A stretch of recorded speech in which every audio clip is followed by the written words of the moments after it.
My name is Emma Carter. I'm 34 years old. Growing up, my father always treated my brother Daniel and me equally. At least, that's what I believed. Dad owned a successful construction company. It wasn't a billion-dollar empire, but it was enough to give our family a comfortable life. More importantly, Dad built that business with honesty. He often told us, money can buy comfort, but it can never buy respect. I remembered every word. Daniel remembered only the money. As teenagers, we couldn't have been more different. I stayed close to Dad. I helped him organize paperwork, visited job sites, learned how to treat employees with kindness. Daniel had different dreams: luxury cars, expensive watches, big parties. Whenever Dad refused to finance another risky business idea, Daniel became angry. "You care more about your company than your own son." Dad calmly answered, "I care more about the man you become." Daniel rolled his eyes. "You'll regret saying that." Years passed. I became a school teacher. Daniel joined the company. Dad hoped working together would change him. Instead, it made him more impatient.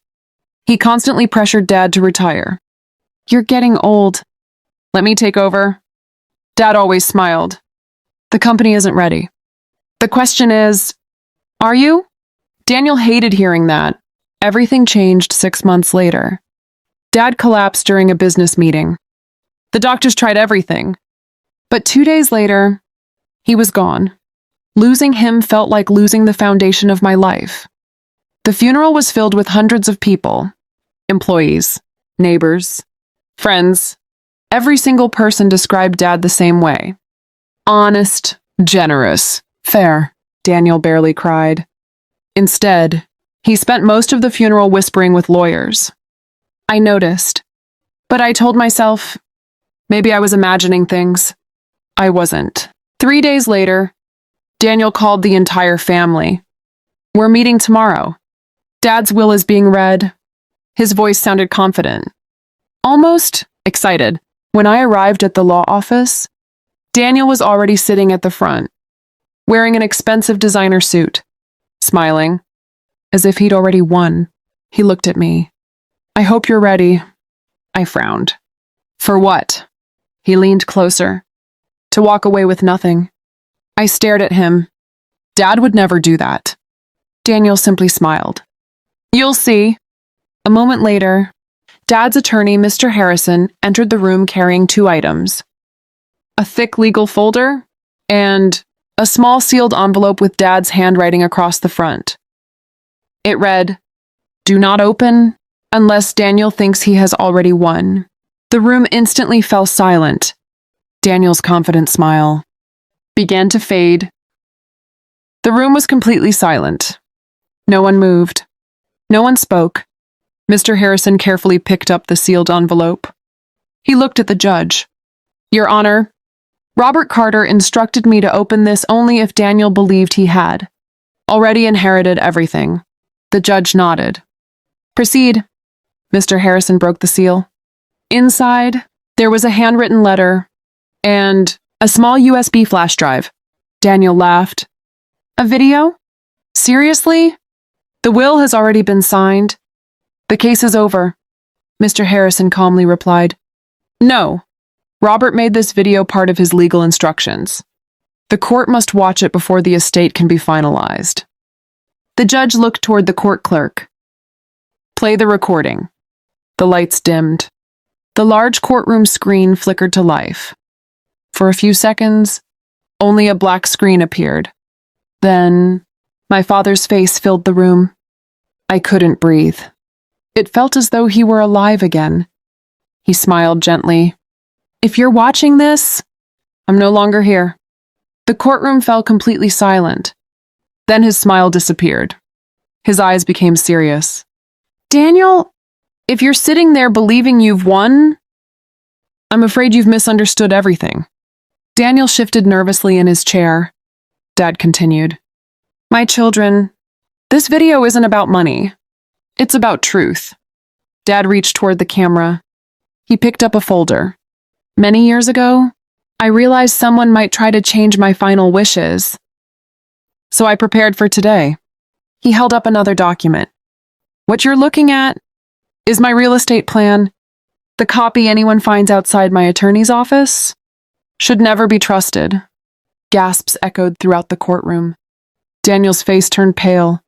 He whispered, "That's impossible." Dad continued speaking. "I left copies of my will in several places, but only one version contains my final signature, and only one person knows where it is." Everyone turned toward Mr. Harrison. He slowly shook his head. "It's not me." The courtroom became even quieter.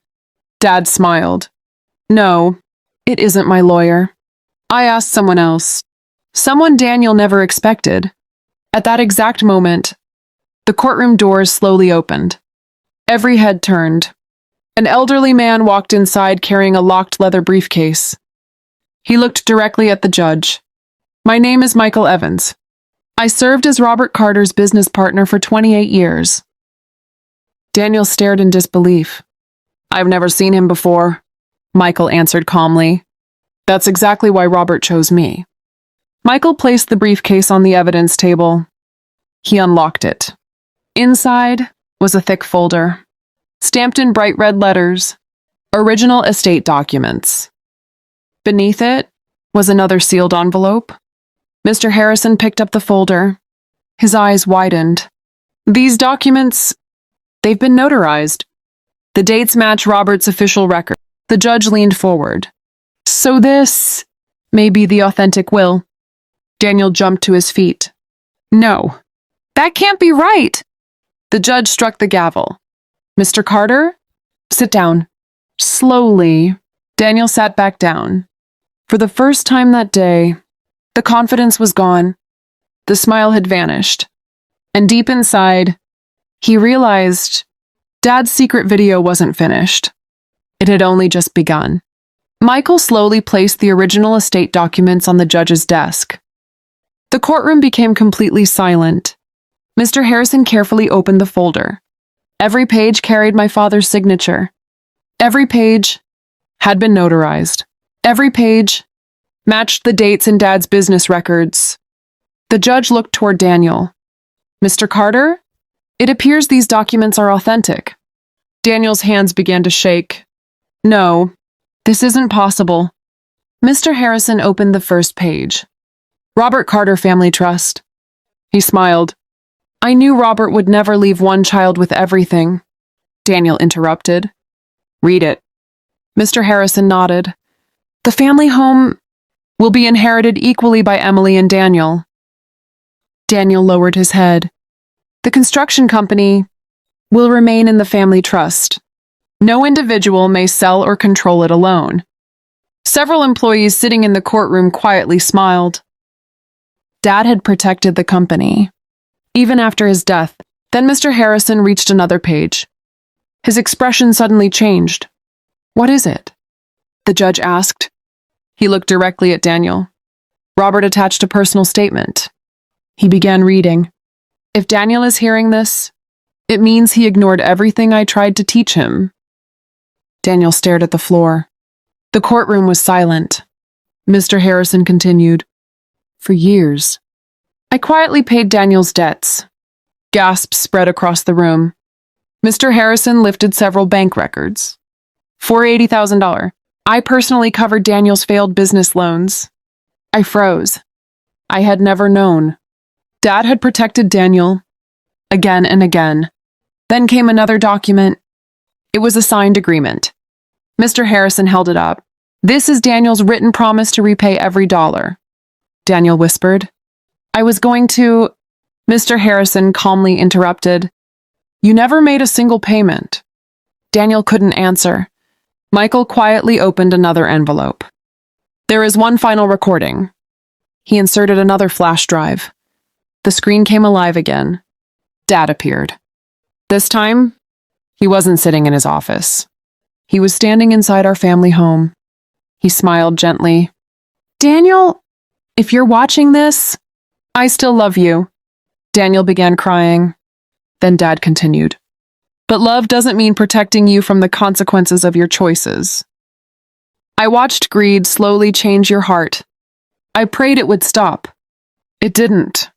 The courtroom was completely silent. Dad looked directly into the camera. Emily, I know this has been painful, but I have one final request. He paused. If your brother admits the truth, if he accepts responsibility, don't let money destroy what's left of your family. I couldn't stop crying. Even now, Dad was trying to save both of us. Then, Dad held up one final envelope. Across it were 5 handwritten words. Read only after the verdict. The judge looked at Mr. Harrison. What is inside? Mr. Harrison slowly opened it. His eyes widened. He looked at me. Then at Daniel. Finally, he whispered. Robert planned one last surprise. One that neither of you knows about. The courtroom leaned forward. Daniel slowly looked up. What surprise? Mr. Harrison smiled softly. It changes everything. The courtroom was silent. No one moved. Mr. Harrison stared at the final letter for several seconds. Then he slowly looked up. Your Honor, I've practiced law for 38 years. I've never seen anything like this. The judge nodded. Read it. Mr. Harrison unfolded the last letter. It began, If you've reached this point, the truth has already been revealed. Now it's time for my final decision. I held my breath. Daniel couldn't even look up.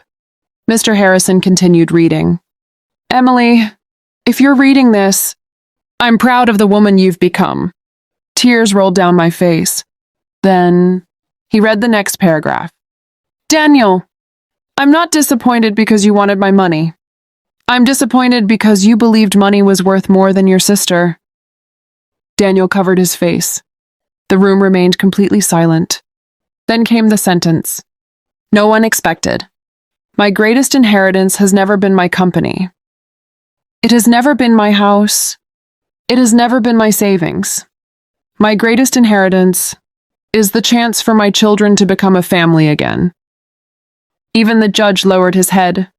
Mr. Harrison opened one final folder. Inside was a deed, a certificate, and one handwritten note. The deed transferred ownership of Dad's construction company to me, not to Daniel, but to a charitable foundation Dad had created years earlier. The company would continue operating. Its profits would fund scholarships for children whose parents couldn't afford college. The courtroom gasped.